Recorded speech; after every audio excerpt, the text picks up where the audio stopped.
Welcome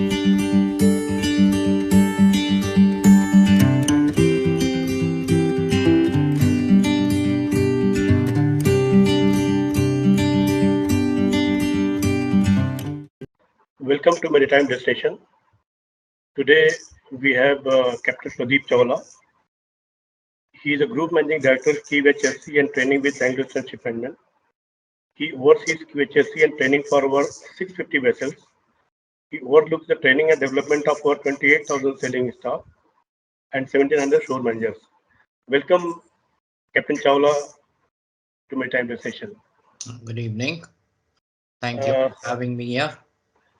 Sir, my first question is, you started your shipping career in 1974 and you have announced your retirement from ASM in June 2023. In these 50 years of journey, what were 5 major events? Could you please share with our viewers? Okay. That's one per every 10 years. Okay, so let's start with the sea career. So I was with the Shipping Corporation of India for my apprenticeship days. And I would say, like for anyone else, the first day on your first ship is always memorable. And you suddenly come out of a world where something is called a window and you come on the ship and it's called a portal. So in our days, we used to have 3 months of pre-sea training. So there wasn't much that we had learned in comparison to cadets of today. So the first, let's say, week on board is something that I remember maybe as a challenge, because while we had the determination to make it out at sea, the first few days felt like a completely different environment and it needed settling down. But I would say the senior cadets and the officers on board were all nice people who kind of helped us to settle in. The next big event, I would say, would be getting command. And it so happened that I had to take command in a very short period, literally 4 hours on board. Okay. And first, this was in 1986, 26th of December, and it was in the port of Keeling. And the way it really went was, I landed up on the ship. The previous master, a very senior one, had kept very nice handing over notes, but he said, well, we really don't have time for really doing any handing over. So you have everything here. My flight is in 2 hours time and I'll be going. You'll find everything here. And here is the certificate folder, which you will need as soon as you're ready to sail. And I'd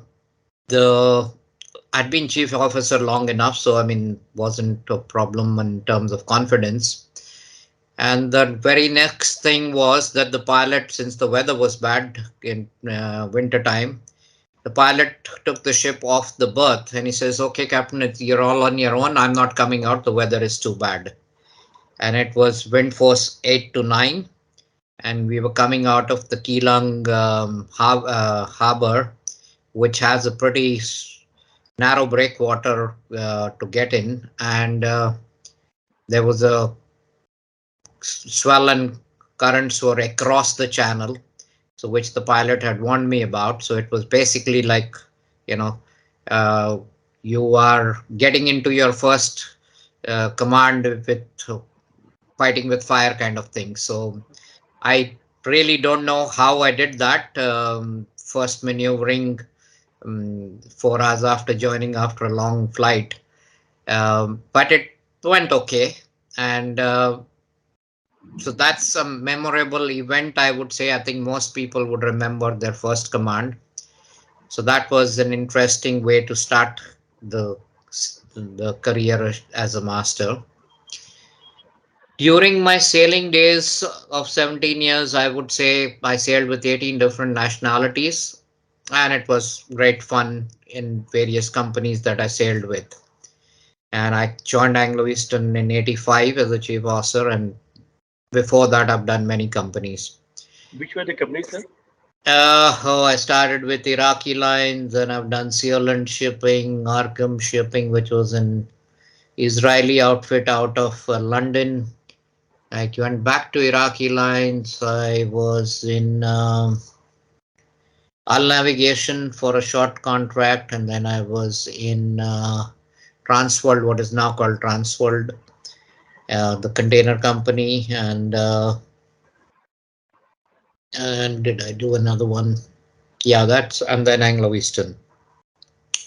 So the experience of sailing with different nationalities, I think it was not a challenge or an achievement, but I would say it was very interesting because I think my learning was improved by sailing with different nationalities and seeing different viewpoints.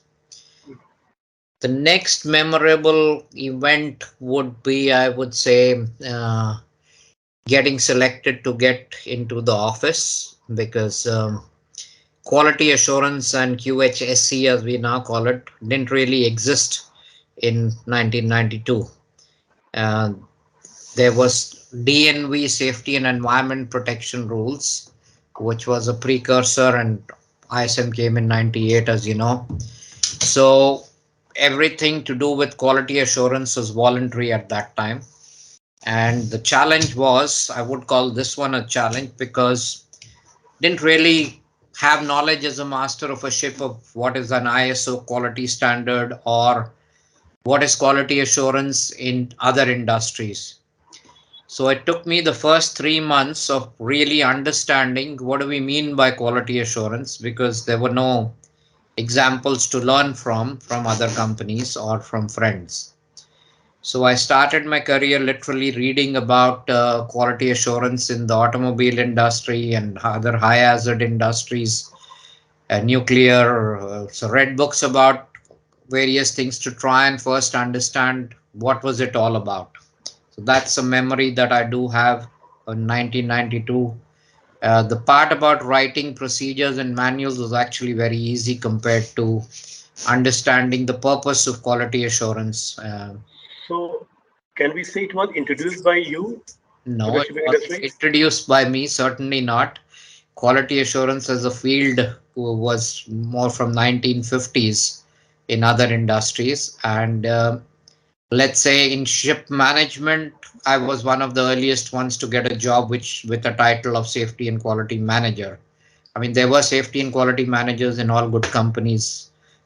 From more from a safety perspective, they used to be called the safety officer of the company, but none of them at that time involved what we now understand as ISM code, uh, and our industry did not have ships or companies certified with ISO 9000 kind of standards.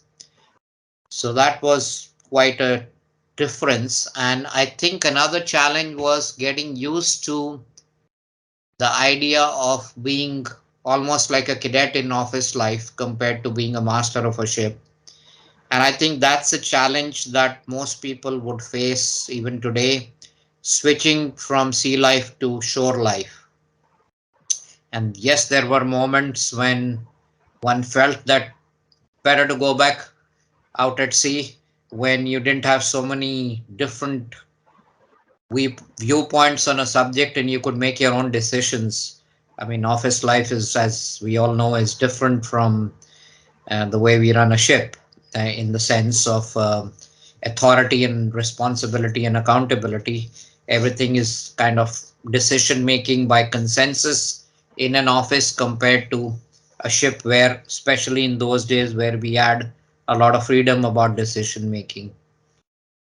The next big challenge to the job, I think, was, or I could call it as an achievement, would be when we set up the first classroom for training, Training. which was in 1994, I think, if I remember right. And it was unique in the world of ship management for a ship management company to start a training center. And I still remember 1995, we bought the first ship handling simulator from Transas, and everybody in the ship management world thought that I was pretty crazy to spend money on a simulator because they were not common in those days. And why would a ship management company have their own simulator? But looking back at it, it was um, a good decision. And I think today most ship managers do have shipman training centers and do have simulators of their own.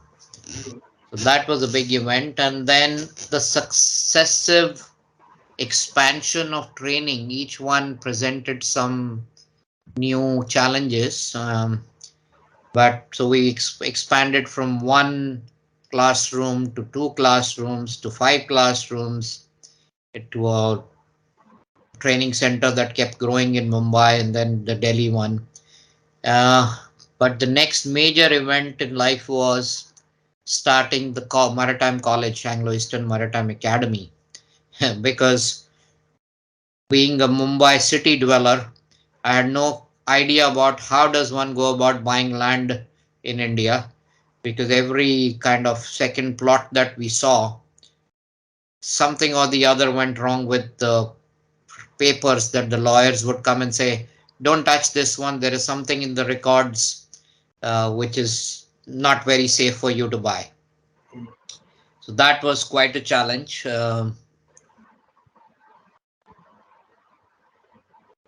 And the whole, so we bought a school that was defunct in Karjat, as you know, and we wanted to set it up as quickly as possible because in those days Anglo-Eastern was growing 60-70 ships every year. And we managed to set up everything within 3 months, right from writing the content for the courses to the DG shipping permissions. And I must say thank you to DG because at that time they really were helpful in setting it up very, very quickly. The first batch of 40 students.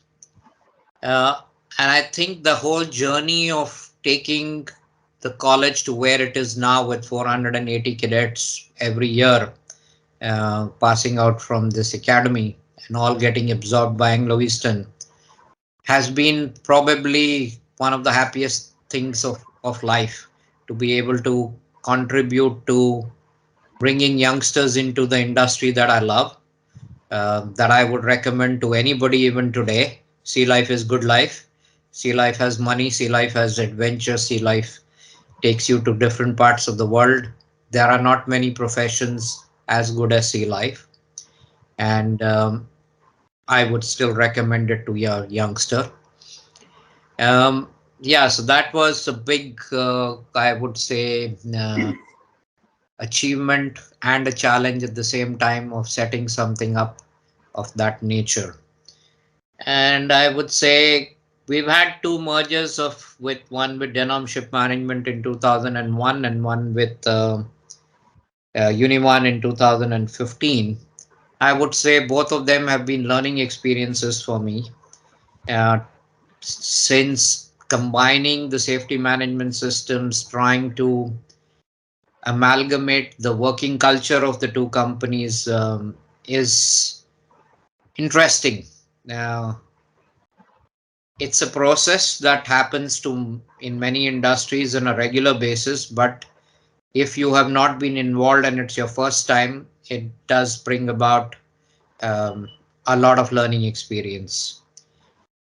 So How both, many ships? How many ships they both had during the time of merger? I think Denoms was just over 100 ships, and Univan was also about 115 or something. And we were, I don't remember now, in 2001, we must have been somewhere in the region of 300 ships. And in 2015, we were 450 ships. So we had more ships than the one company that we merged with. So in both cases, we ended up keeping more of our safety management system than others. We ran gap analysis and we took the best of the two and we did revise in both the times. So out of my 5 events, I would say that that was also a good learning experience in both the mergers. And in 2006, we started our e-learning platform, which for 2006 days, we were unique. We were the first ship management company in the world to do that. In quality assurance in 1993, we were the first company to get certified for quality assurance with DNV. Similarly, in um, e-learning, we were the first ship management company to have an e-learning platform of our own. I know that all ship managers have one now. So it was nice to learn from other industries and bring it into the ship management world. So yeah, so I would sum up as some of the things that are memorable and they were fun. I mean, even today for me, even though I am retiring, every morning I am as enthusiastic about going to work as I was in 1992. And, so uh, probably one more event that I could say was when I took over the chairmanship of GlobalMET, which was an honor and a privilege to serve the industry. Um, but representing the training world in IMO has also been very satisfying and fulfilling experience. It's um, it's giving back something to the profession by trying to improve the quality of training centers around the world, and it's been very, I would say, one of the most satisfying parts that my company allowed me to expand my horizon beyond just the company and to let me work in the industry. So I've been allowed to attend IMO meetings since last, I think MSC 67 was the first one, and we are at MSC 104 or 105 now. So last 15-20 years attending those has been a privilege given to me by my company to attend these things. So uh, that exposure to the rest of the world, I think I've been lucky to work in a company like AngloEastern, which allows that to happen, and it does help in uh, improving our own knowledge about the world, about the industry. Yeah, so I would sum up with that. I'd like to add one more question with this part. Uh, we listen from many stalwarts from the ship management companies and the training that they were blessed to have got training under you. So, under whom you got the training? Do you will you name somebody? It would be a long, long list because I think the way I would say it is that we all learn from each other, from both our juniors and our seniors. And I think if one has an open mind to learning, then one can learn something from each and every person that we come across in life. And I can tell you that in the last 1 week, I have been learning a lot about artificial intelligence from a 30-year-old person because it's so fascinating, right? This chat GPT and everything. So each and every master I sailed with, I would give some credit to them for teaching something or the other. Someone taught good tips on ship handling, somebody taught good stuff on cargo handling, someone taught leadership skills. So I would like to say thank you to all the people that I've worked with and all the people I've worked under or um, uh, working together with, because they all contribute to the way a person's personality changes over the years. And I think it would be unfair to say, not to say it, but I think I learned a lot from my wife too, because she was a psychologist. And if I ever wanted a 100% honest opinion about anything, I just had to go to her. So it would be the unfiltered, no, no need for politeness kind of a thing to say as is. So I did learn a lot from her. And lately, I would say that I learn a lot from my daughter, who's a medical doctor, and she gives me the same kind of no BS kind of feedback.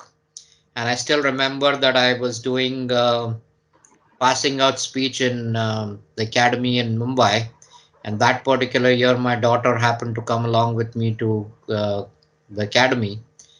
And while everybody else gave me a great ovation for whatever I said, my daughter was the only one who said, "Dad, you really need to improve your, capabilities on public speaking. I mean, you were so boring in parts." And the audience, of course, was 19-year-olds, and so she said there were many things that I said in that speech which were sounding so like an old person. So that made me change my style of speaking in Karjat after that one. So yeah, we learn from everybody, and it's not fair to name one or two people because everybody has contributed. Okay, thank you. So my next question, from simulators to digitalization, you've always taken keen interest in modern technologies. How has it helped the growth of your organization? Look, the growth of an organization, I think, is a combination. I always like to say that an organization is like a manual watch. It has so many little gears in it, and jewels and whatever else. And if even the small tooth of the smallest gear is broken, the accuracy of that watch will not be the same, and it may even stop working. So I think organizations are similar in the sense that the whole team needs to work together. No one individual person or persons can really take credit for an organization to for the growth of an organization. So you need all kinds of, the right recruitment, the right training, the right people in operations, the right people in technical management, someone good at marketing, someone good at PR. So you need all aspects of it to go together. And digitalization and simulations and etc.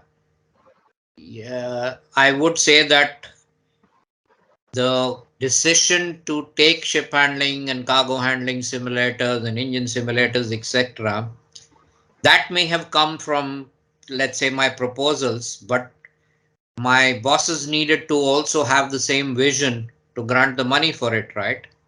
So it wasn't like simulators have made a difference to the growth of the company. No, the teachers have made some contribution because you can buy the best simulator and not have the right teachers, and then it's of no use, right? So it's the same thing with digitalization. We recognized it early. So we partnered with Vatsela on their first product in 2019, much before other companies had got into it. And we have 550 fully connected ships.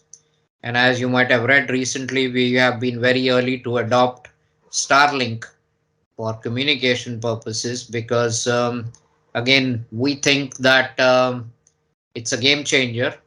And so we went in for it as soon as we could. And we hope to have 150 ships by the end of the year, maybe 200.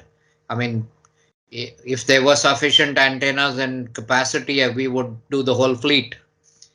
So does that help in the growth of the company? Not necessarily so, but it helps the life of the seafarers. And if they get a little more better in touch with their families and a little bit better, more time to do something else, uh, improve the quality of their jobs, then I think that will help in the growth of the organization.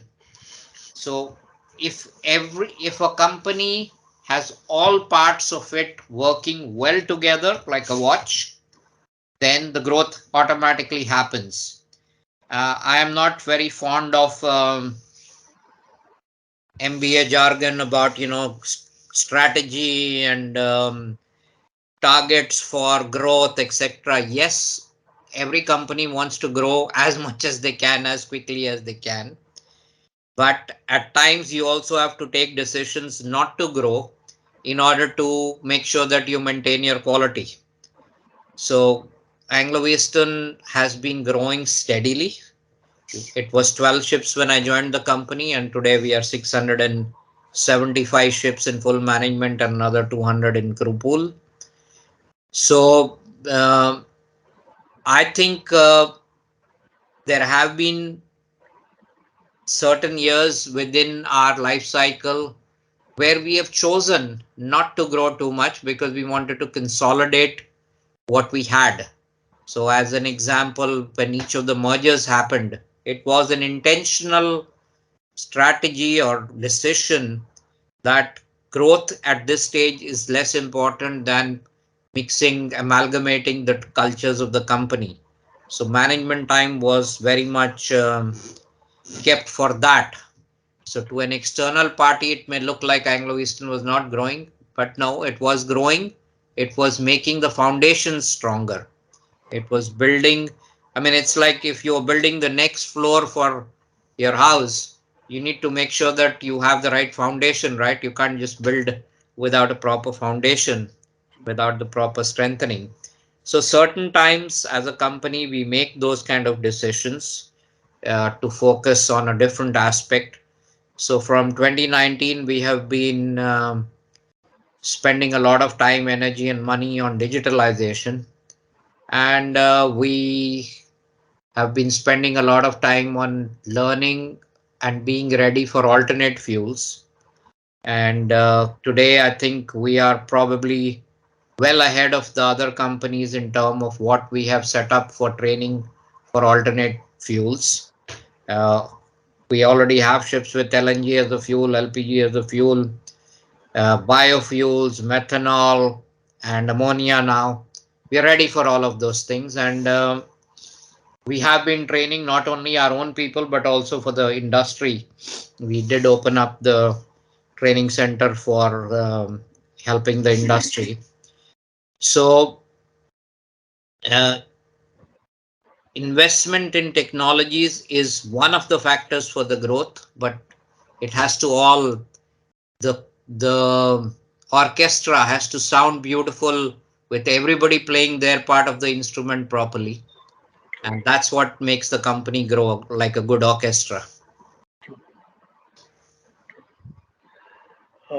Today, mental health is very important issue for the seafarers and the companies. And maritime training is of your core interest. Now, the challenge is not only the healthy machine, but also the healthy mind of the seafarers to avoid suicide or physical assault on the ship.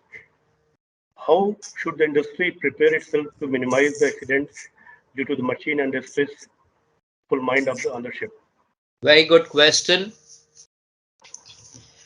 Mental health has always, I mean, lack of mental health with some individuals has always been around, not only in shipping, but in all industries. The society in general has a stigma around mental health. And the reason is very easy to understand that when we have an injured limb, a broken hand, it's easy to see what is wrong with the individual. But because in mental health there is no visible characteristic to see, we often tend to neglect what's going on in the mind of the individual. And this has been an evolution of society in general, that we are understanding mental health better as we go along. So if you take the post World War II generation, it was all about being tough, do not cry, face everything, hardships are part of life, etc., etc. Nobody was really keeping statistics of how many of the World War II veterans were having mental health issues, right? Nobody looked at it till the Vietnam War also. It's only after such wars when research studies showed the amount of problems that those veteran soldiers were having. When society became more and more, I would say, caring for each other, that's when we started talking a lot more about mental health. Uh, there are two things that need to change in our world. One is empathy has to be much higher. And I must say that our industry today in crewing is not yet, as an industry, we are not empathetic enough, right? Typically, what happens to someone who signs off on a medical mental health issue? There is a big argument in each company. Do we rehire this person or do we not? And for the simple reason that people are scared that that person may go and commit suicide on the next ship, etc., etc. But that's, in my view, a very wrong way to handle mental health, because by being, if we go too much on one side of harshness and we say the best way to manage this risk is not to take the person again, we forget that we are taking away the livelihood of that person, taking the salary away from a family. So let's say a chief officer has a mental health issue for whatever reason, right? I mean, do we really want to now? This man has spent 10, 12 years out at sea. That's his only skill set. Is it fair to just say we will not rehire him, right? So I think we need to take more advice from mental health experts, doctors, about it in an empathetic way to decide, and or let the medical professional decide that is there a major risk or not. Because just like some of these things, in my experience, what I know, like people take a tablet every day for high blood pressure or diabetes control or whatever. Similarly, if somebody is declared mentally healthy enough to join back sea with taking one kind of a tablet or whatever the doctor has prescribed, to me it is unfair then not to employ such people back. Because in the same way that if a person with some kind of a medical condition which requires a daily tablet can be a high risk if he doesn't take his medicine or it doesn't carry his medicines or runs out of medicines out at sea, it's the same for the mental health person, right? That if he doesn't take his medicine, maybe he will again have a bout of that mental illness. Also, people forget that mental health varies time to time also. There are certain things that are of temporary nature. So if somebody has the misfortune of losing a child, for example, that trauma is is very high at that moment in time, but given a period of time, time tends to heal certain wounds, right?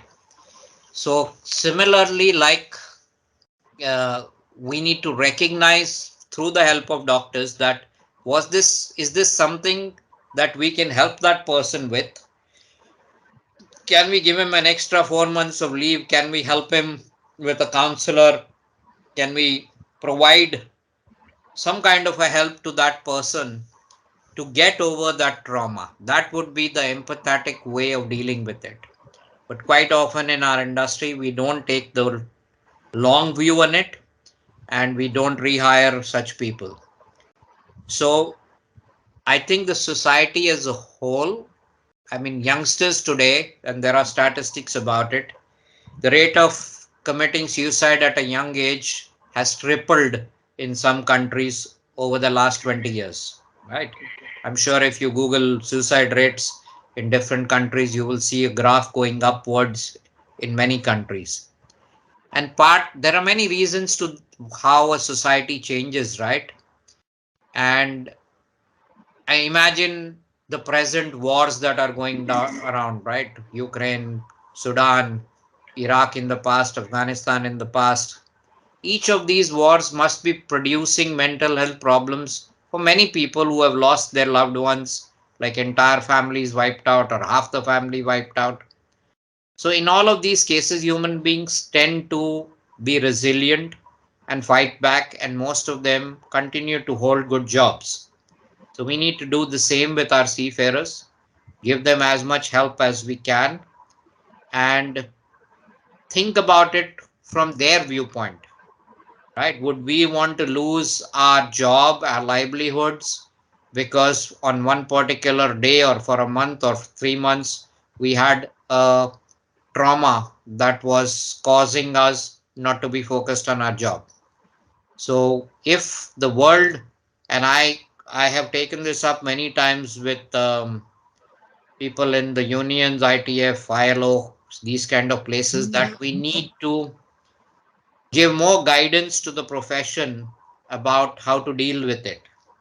And recently, in an Intertanko meeting 2 weeks ago, this topic was again discussed in detail. It has been discussed in various PNI club forums that I happen to attend.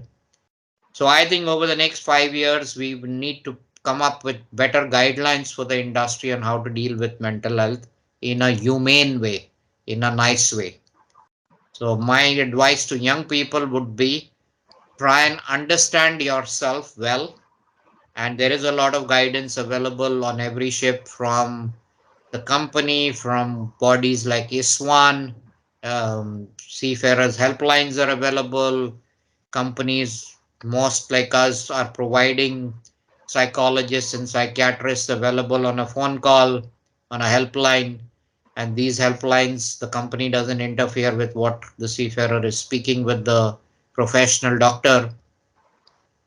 So I would say to the youngsters, don't suffer in loneliness, don't suffer by yourself. If you are feeling something, take the help. Therapy, going for therapy is not a bad thing, it's a good thing.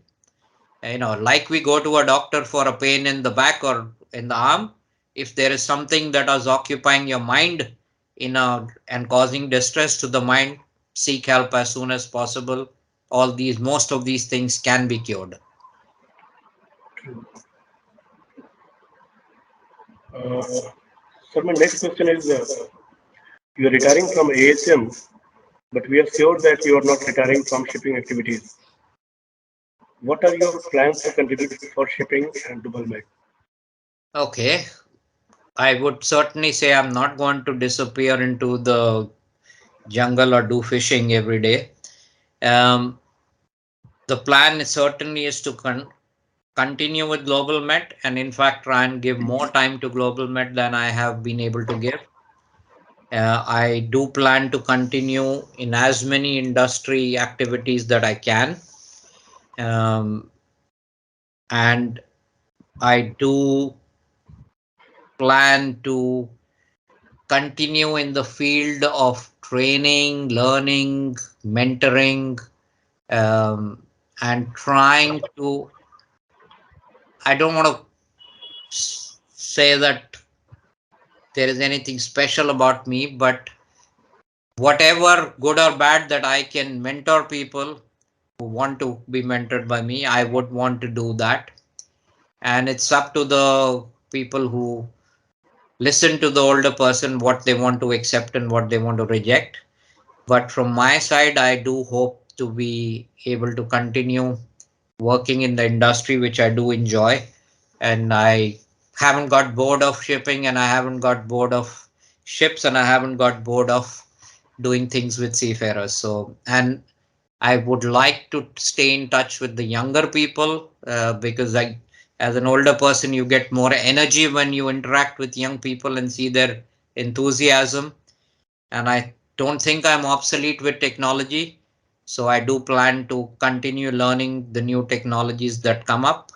I may not be making decisions for a company, but I certainly hope to learn all about artificial intelligence. How can it be used in ship management, in shipping? How do we learn more from machinery analytics? So we presently have a project going on to connect all our ships with machinery, live machinery analytics. I would love to continue in those kind of fields somewhere or the other, because I think my mental makeup is such that if I was to do nothing, I would lose the will to live. So I do want to continue to do things which are meaningful, which are enjoyable, and which can contribute to the merchant marine. I I don't think I can do much in other fields because my knowledge base is very limited to maritime. So yes, that I do plan to continue.